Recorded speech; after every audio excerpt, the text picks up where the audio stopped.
I caught my wife cheating with a junior attorney, so I gathered the evidence, exposed her at a corporate party, and watched her career and affair collapse. Right in front of everyone she tried to impress. Jake's wrench froze mid-turn when Rachel's perfume hit him like a slap too strong, too wrong for a Saturday morning.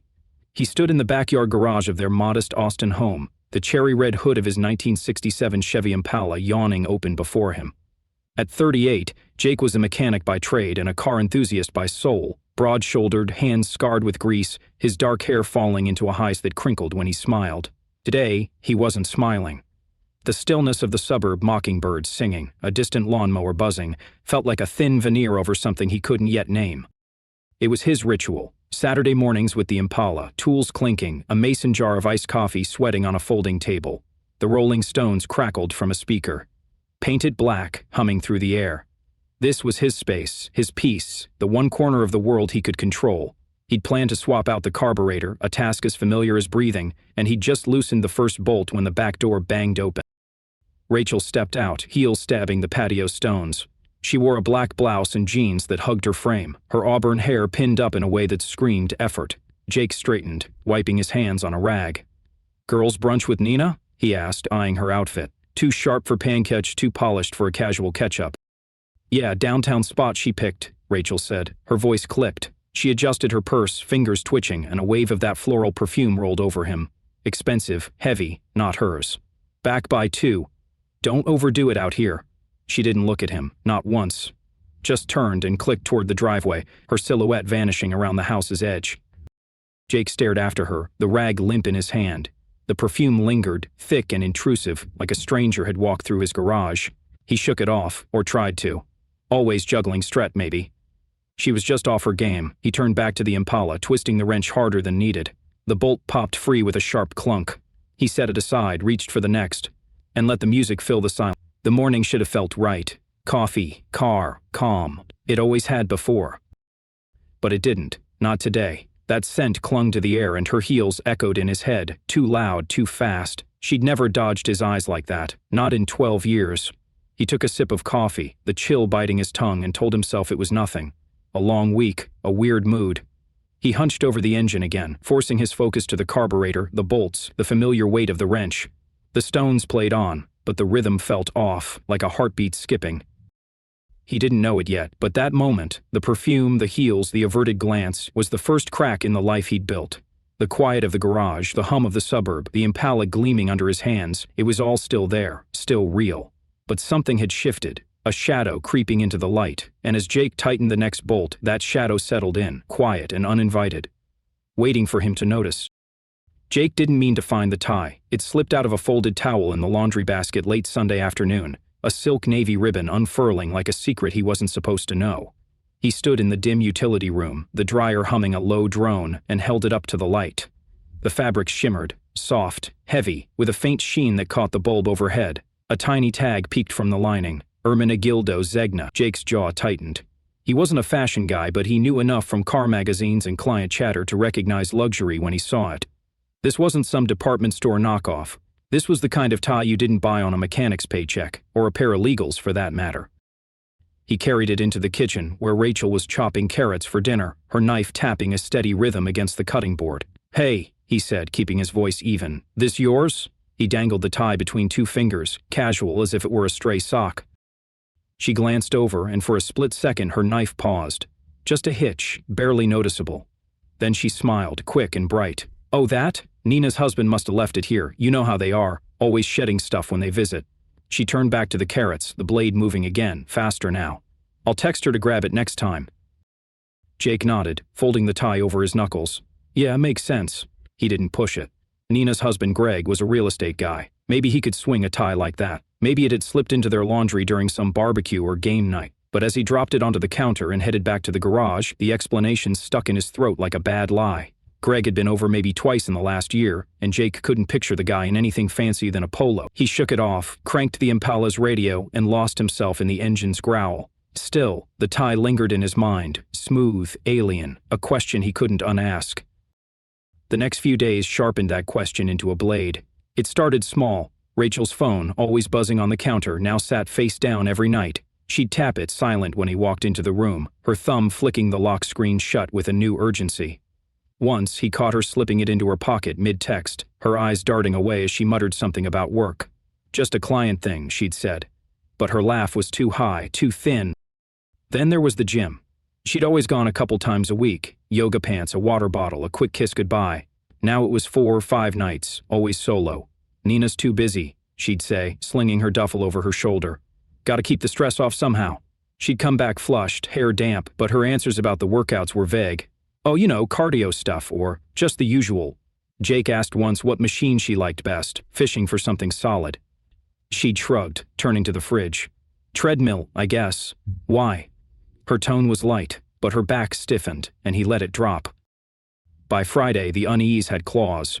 He couldn't shake the feeling he was missing something right in front of him, slipping through his fingers like oil. Back night after Rachel crashed early, claiming a headache, he sat in the garage with the Impala's hood up, the stones muted to a whisper. A notebook lay open on the table, one he'd grabbed from the junk drawer. He clicked a pen and started writing, the words spilling out in jagged bursts. Sunday, navy tie-in laundry Zegna. Rachel says Greg's. Doubt it. Monday, phone face down all night, locked it when I came in. Weds, gym again, 3rd time this week, no Nina. Evasive. He stared at the page, the ink stark against the lined paper. It looked paranoid, unhinged even. A mechanic playing detective in his own marriage. He almost tore it out, crumpled it into the trash. But then he remembered the tie, the way it felt too smooth, too rich. He remembered her perfume from Saturday. Heavy and wrong. He flipped the page and kept going. Friday. Phone in pocket, mid-text. Work, she said. Bullshit. He didn't know what he was looking for, not yet. Maybe it was nothing. Stress, a midlife quirk, a gift she hadn't mentioned. But the pieces didn't fit, and Jake was a man who fixed things, who hated loose bolts and misaligned parts. He closed the notebook, tucked it behind a stack of oil cans, and took a long pull from his coffee, now lukewarm. The garage was still his, the Impala still purred under his hands. But the quiet felt different now. Less like peace, more like the hush before a storm. He didn't sleep much that night.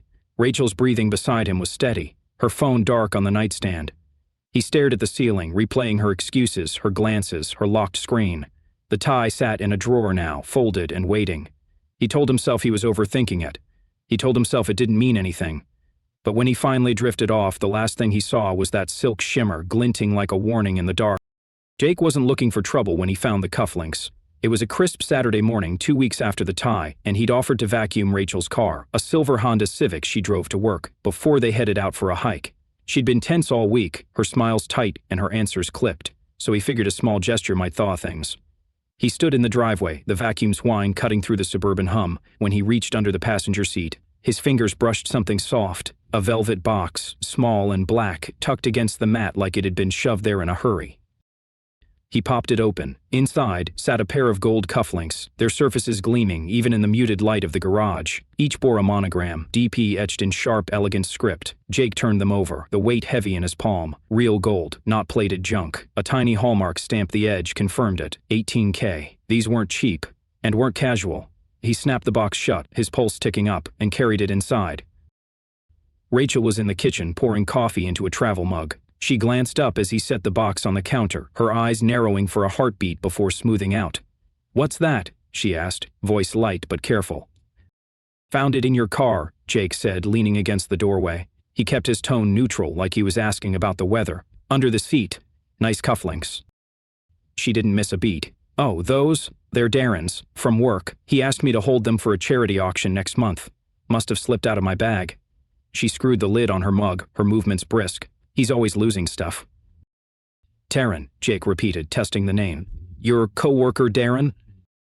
"Yeah, the junior attorney. You've met him, tall, glasses?" She grabbed her keys, avoiding his gaze. "Anyway, I'll give them back Monday. Ready for that hike?" Jake nodded, slow and deliberate, sure. He slid the box into his pocket instead of handing it over, and she didn't notice, or didn't care.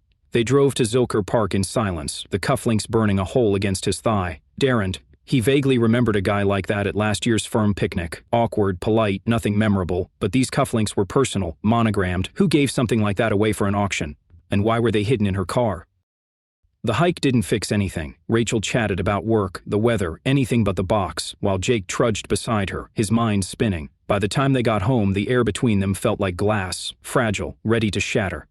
She disappeared into the shower and he sat in the garage, the velvet box open on the table next to his notebook. He flipped to a fresh page and wrote, "Sat, April 19th, gold cufflinks in her car. DPP Darren's," she says. "Charity auction, too expensive, too personal." He stared at the entry, then flipped back to the tie. Zegna. Greg's? 2 items now. 2 stories that didn't sit right. He rubbed his jaw, the stubble rough under his fingers, and tried to piece it together. Maybe Darren was a friend, a careless rich kid who shed gold like dandruff. Maybe Rachel was just disorganized. But the tie, the phone, the gym, those threads tangled with this, and the knot in his gut tightened. That night, dinner was quiet. Rachel plated spaghetti, her movements mechanical, twirl the fork, pour the wine, smile when he looked up. But her hand didn't brush his when she passed the salt. Her laugh didn't bubble up when he cracked a dumb joke about the Impala's latest quirk. It was all rehearsed, a performance of normalcy that didn't reach her eyes. After she went to bed, Jake stayed up, nursing a beer in the living room. The TV flickered on mute, but he didn't watch it. He watched her phone instead, dark on the coffee table, its locked screen a wall he couldn't breach. The next week, the chill deepened. She still kissed him goodbye each morning, but it was quick, perfunctory, lips barely grazing his cheek. She stopped asking about his day, and he stopped asking about hers. Every question felt like a trap now, every answer a dodge. He caught her staring out the kitchen window one evening, her face blank, and when he said her name, she flinched like he'd shouted. "Just tired," she muttered, and left the room. In the garage, the Impala became his confessional. He'd sit there after dark, tools idle, notebook open, tracing the narrative in his head. The tie was a fluke, maybe. The cufflinks were a coincidence, possibly. But the phone, the gym, the way she moved through their house like a guest, they stacked up, each piece slotting into a puzzle he didn't want to solve. He wrote, "Mon. Kissed me like it's a chore. Two's gym again, 5th time this week. Stared out window, jumped when I spoke." He wasn't sure what he was chasing, proof, closure, a reason to stop doubting. The cufflinks sat in a drawer now, next to the tie, a growing collection of things that didn't belong. He'd catch himself replaying her excuses, Greg's tie, Darren's cufflinks, and wonder if he was losing it. 12 years of marriage, a mortgage, a life built on trust. Could it crack this fast? But then he'd see her phone flip face down, hear her heels click too sharp on the floor, and the doubt roared back. By Friday, he stopped pretending it was nothing. He sat in the garage, the stones on low, Angie this time, slow and mournful, and stared at the notebook. The entries sprawled across pages now, a map of a marriage turning hollow. He didn't know Darren's last name, didn't know if DP even matched. He didn't know why a tie and cufflinks felt like grenades in his hands. But he knew Rachel was slipping away, and the silence between them wasn't peace anymore. It was a battlefield, quiet and waiting. Jake couldn't keep it in anymore. By late April, the weight of the tie, the cufflinks, and Rachel's evasions had hollowed him out, left him pacing the garage like a caged animal. He needed eyes, ears, something beyond his own spiraling thoughts. So on a Thursday night, with the Impala's hood shut tight and the stones off for once, he called in the cavalry. 3 friends who'd known him since before Rachel, before the house, before the doubts. They gathered in the garage, the air thick with the tang of oil and the faint buzz of a neon Lone Star sign flickering on the wall. First was Marcus, a software engineer with a wiry frame and a perpetual smirk, his drone obsession a running joke until tonight. Then Victor, ex-Navy intelligence, broad and quiet, his shaved head gleaming under the bulb, his eyes sharp enough to cut through bullshit. Last was Sam, the next-door neighbor, a tech geek with a paunch and a laugh that rattled the tools always first with a beer, always last to judge. Jake cracked open a 6-pack, slid cans across the folding table, and spilled it all. "Something's off with Rachel," he started, voice low but steady. He pulled the tie and cufflinks from the drawer, laid them out like evidence in a courtroom. "Found this tie in the laundry, silk Zegna, way above our pay grade. She says it's Nina's husband's. Then, these cufflinks in her car. Gold, monogrammed, DP. Supposedly Darren's, some guy from work, for a charity thing. But she's locking her phone, hitting the gym 5 nights a week, dodging me like I'm a stranger. I've got pages of this shit."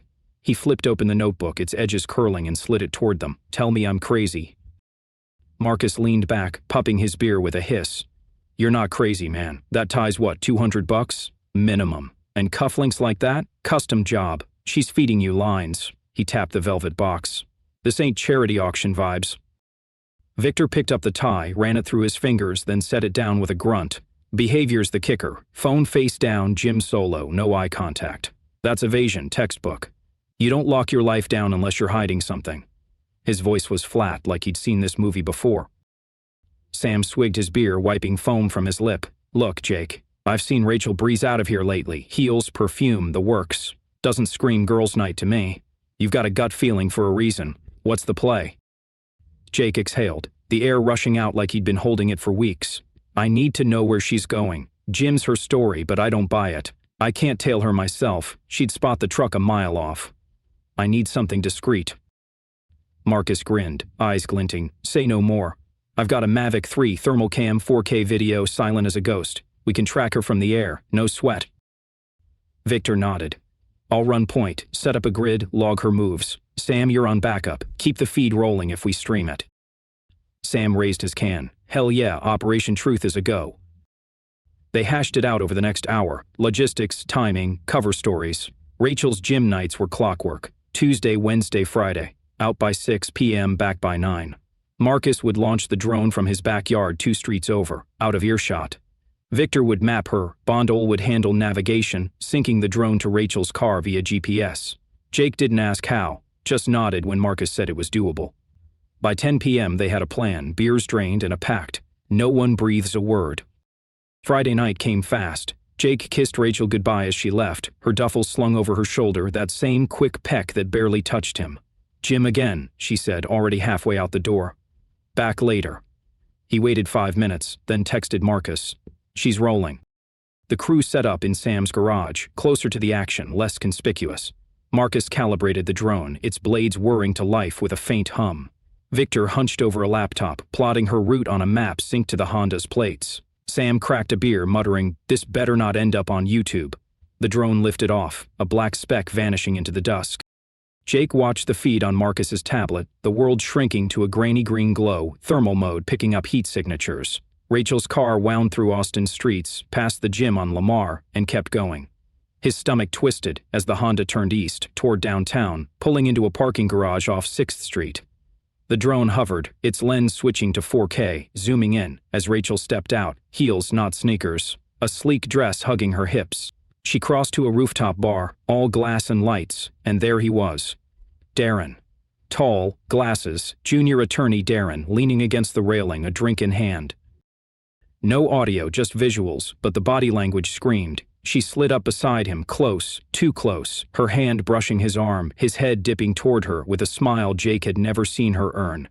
They stood there, framed against the sideline, her laugh tilting her head back, his fingers lingering on her wrist. The drone held steady, capturing every second, while Jake's world tilted hard. Son of a bitch, Sam whispered, beer forgotten. Marcus zoomed in tighter. Darren's shirt cuffs glinted, gold catching the light. Cufflinks. Jake's cufflinks. Victor's voice cut through, calm but firm. We've got enough. Reel it in, Marcus. The drone banked, slipping back into the night, but Jake couldn't move. The tablet screen went dark, and still he stared. The image burned into his skull, Rachel and Darren, tangled in a truth he couldn't unsee. Marcus clapped his shoulder. You okay, man? Jake didn't answer. He grabbed the notebook from his pocket, flipped it open, and scratched a new line, his pen digging into the paper. Try, April 25th. Rooftop bar, not gym. With Darren. Touching, smiling. It's real. He snapped it shut, the sound sharp in the silence. I need more, he said finally, voice like gravel. This isn't enough to end it. I need proof she can't dodge. Victor met his gaze, steady. We'll get it. GPS, audio, whatever it takes. You call the shots. Sam nodded, cracking another beer. We're in, Jake. All the way.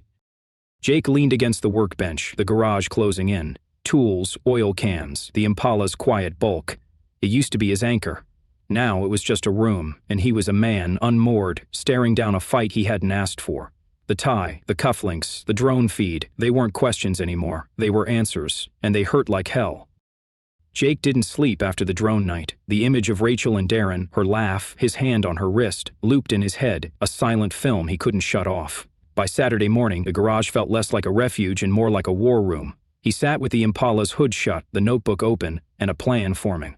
The drone had cracked the door. Now he needed to kick it wide open. He called Victor first.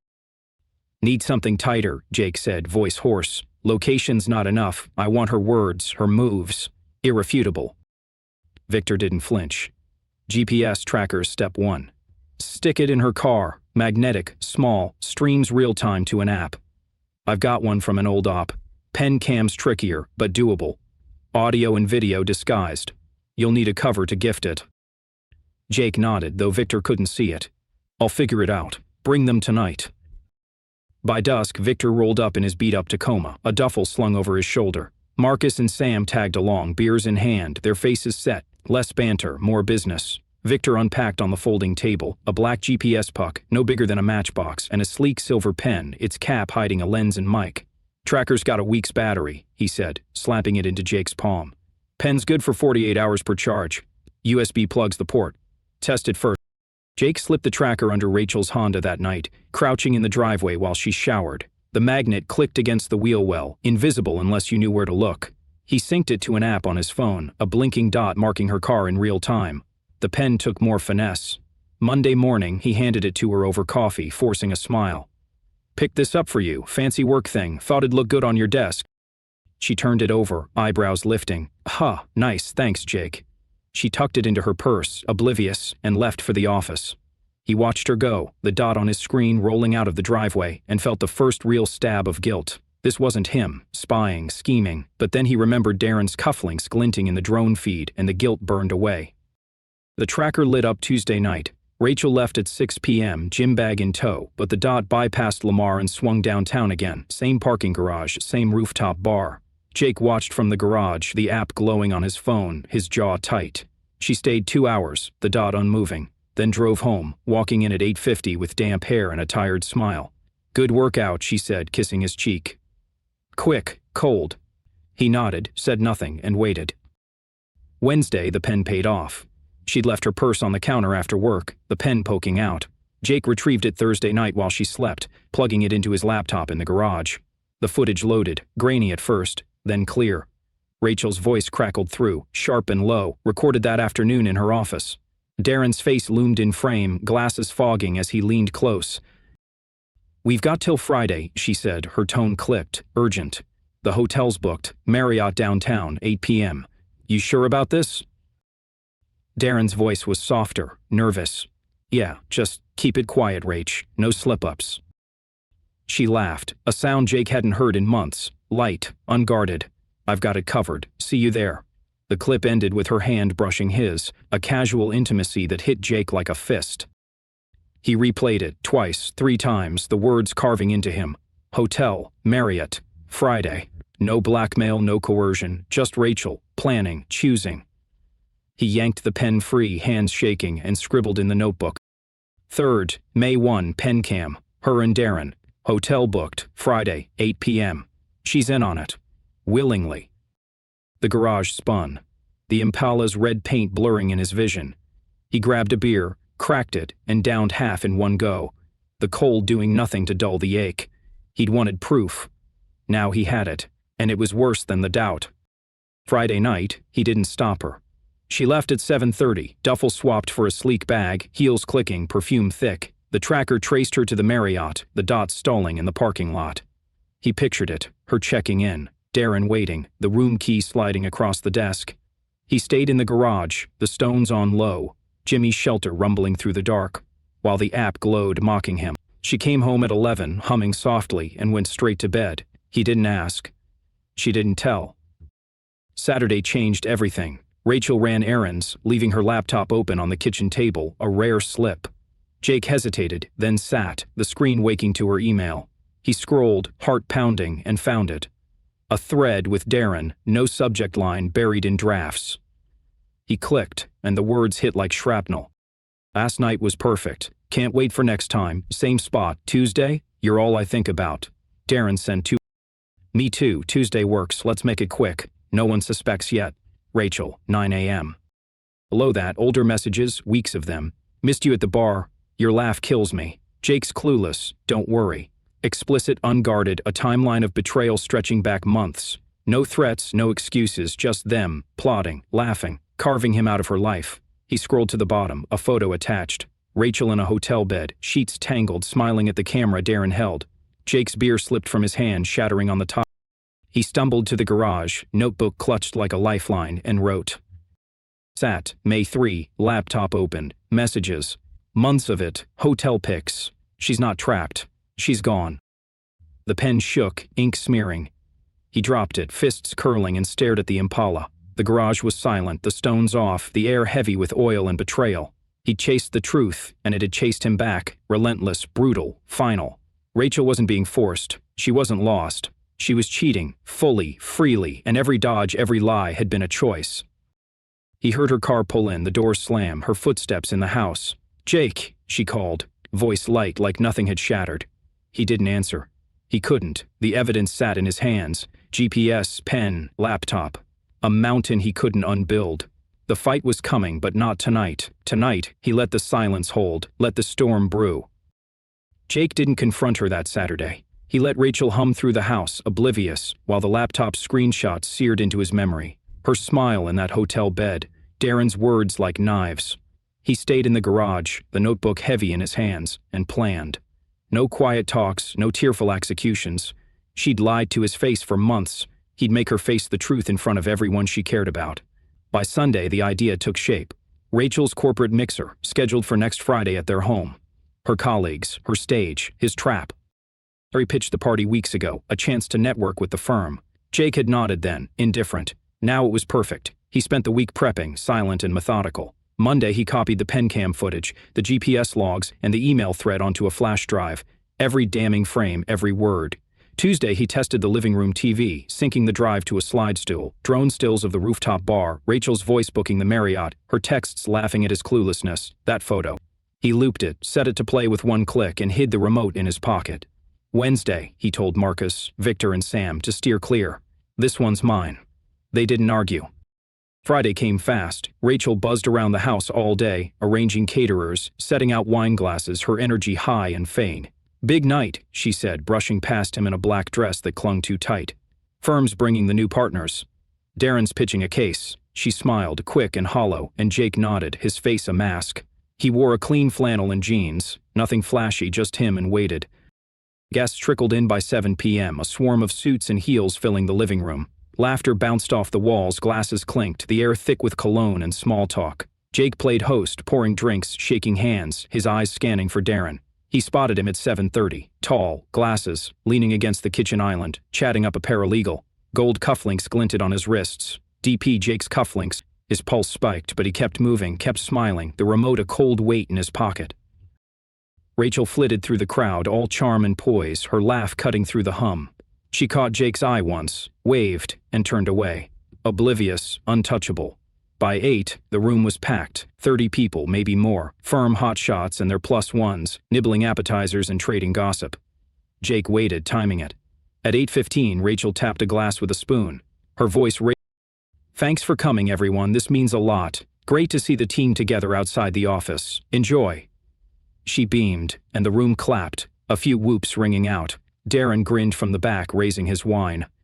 Jake's moment hit. He stepped to the TV, casual, like he was adjusting the volume. Hey, got something to share too, he said, loud enough to turn heads. Rachel glanced over, curious, still smiling. He pressed the remote and the screen flared to life. First came the drone stills, Rachel and Darren on the rooftop, her hand on his arm, his head tilted. Murmurs rippled through the crowd, heads swiveling. Then the pencam audio kicked in, her voice crisp. Hotels booked. Marriott, downtown, 8 p.m. You sure about this? Darren's reply followed, nervous but clear. Gasps punctured the room. The slidesheet rolled on. GPS logs mapping her Marriott trips. The email thread flashing up. Jake's clueless, don't worry. Last night was perfect. Then the photo. Rachel in bed, sheets low, smiling at Darren's lens. The room went dead silent, a collective breath sucked out. Rachel froze, glass slipping from her hand. It shattered on the hardwood, wine pooling red at her feet. Jake, what? Her voice cracked, eyes wide, darting from the screen to him. He didn't flinch. You tell me, Rach, he said, loud, steady. Months of this. Rooftop bars, hotels, lies. Darren's cufflinks, Greg's tie. Your stories don't add up. But this does. He pointed at the screen, the photo looping now, her betrayal stark in 4K. Darren bolted, shoving through the crowd, his face pale. I didn't. He hit the door, stumbling into the night, cufflinks flashing as he ran. The guests stared, some edging back, others whispering, "Holy shit. Did you know?" Rachel swayed, hands gripping the counter, her poise crumbling. "Jake, stop it," she choked out. "Please." "Stop what?" he shot back, voice rising. "You stopped us. You picked him. Every text, every night you lied to my face. I'm just showing them who you really are." He turned to the room, arms out. "Enjoy the party, folks. Truth's on the house." She broke then, a sob ripping free, her knees buckling. She sank to the floor, hands over her face, the black dress pooling around her like ink. The guests shifted, awkward, stunned. Some grabbed coats, others lingered, eyes flicking between her and the screen. A senior partner, gray-haired and stern, cleared his throat. "We'll give you some space." He ushered people out, murmurs trailing as they filed into the driveway. Jake stood by the TV, the remote still in hand, watching the exodus. The slideshow looped. Rachel's laugh, Darren's touch, the hotel bed, each frame a nail in the coffin of their life. She looked up, tears streaking her mascara, voice small. "Why like this, Jake? Why here?" He met her gaze, cold and unyielding. "You made it public? Bars, hotels, your little secrets? I just turned on the lights." He clicked the remote off, the screen going black, and walked to the garage. The door slammed behind him, the sound echoing through the empty house. Inside, the Impala waited, silent and solid. He grabbed a beer from the fridge, cracked it, and sat on a stool, the notebook open on the table. He wrote one line, pen steady. "Free. May 9, party. Showed it all. She broke. It's done." The room was quiet, the hum of the night seeping in, crickets, a distant car. Rachel's sobs faded through the wall, faint and irrelevant. He sipped the beer, the cold biting his throat, and stared at the Impala. The storm had hit, and he was still standing. The house was a ghost town Saturday morning. Jake woke on the garage cot, the beer can still clutched in his hand, the notebook splayed open beside him. Rachel's sobs had stopped sometime in the night. No footsteps, no doors creaking. He stepped inside, the living room a wreckage of spilled wine and scattered napkins, the TV dark. Her purse was gone, her car too. The silence was loud, final. He didn't waste time. By 9 a.m. he was on the phone with Ellen, a divorce attorney Victor had vouched for. Sharp, no nonsense, a shark in a pantsuit. She met him at a diner off I-35, her gray bob crisp, her notepad already out. "Aiden, you've got a mess," she said, sipping black coffee. "Spill it." Jake laid it bare. The tie, the cufflinks, the drone, the pen cam, the laptop, the party. He slid the flash drive across the table, its weight a lifeline. "She's been cheating for months. I've got proof. Outlining, places and words. I want out, and I want what's mine." Ellen skimmed the notebook, her pen tapping. "Solid. Adultery's not a legal hammer in Texas. But this?" She tapped the drive. "This kills her leverage. Joint accounts, house, cars. Give me 48 hours, I'll freeze it all. She won't touch a dime till we're done." She flipped a page. "Her job's next. Firm won't like this. Public humiliation, ethics breach. You submitting this?" "Yeah," Jake said, voice flat. "Darren too. Let them choke on it." She grinned, shark teeth glinting. "Good. I'll draft the petition today. Fault divorce, full disclosure. You've got the high ground, sit tight." She stood, briefcase snapping shut, and left him with the check and a flicker of relief.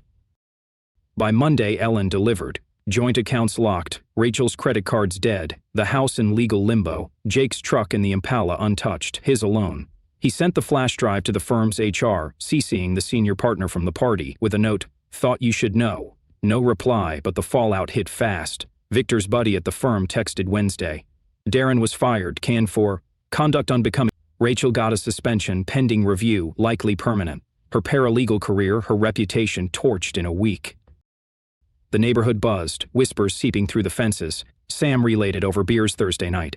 "She's staying with Nina, they say. Word's out, man. Everyone's talking." Jake shrugged, sipping his Lone Star. He didn't care who knew. The truth was loose. Let it burn. Friday marked 2 weeks since the party, and Rachel showed up. He was in the driveway, washing the Impala, when her Honda rolled in, slow, hesitant. She stepped out, jeans and a hoodie, no heels, no perfume. Her eyes were red, her face bare, a suitcase dragging behind her. "Jake," she started, voice cracking. "Can we talk?" He kept scrubbing the hood, water dripping from the sponge.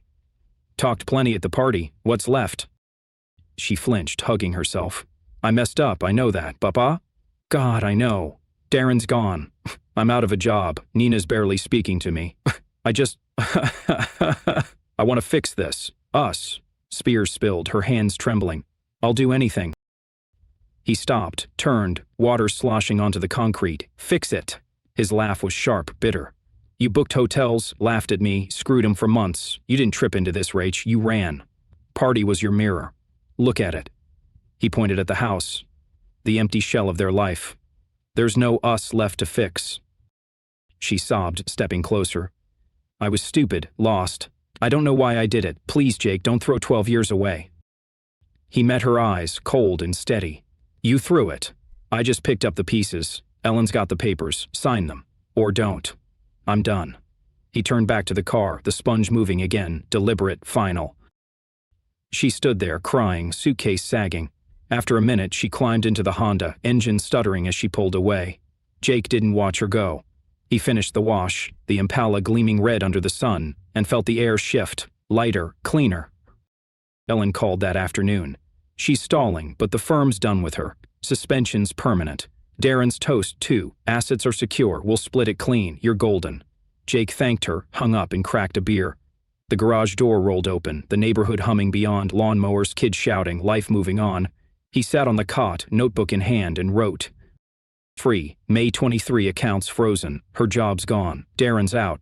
She came begging. Sent her off. It's over.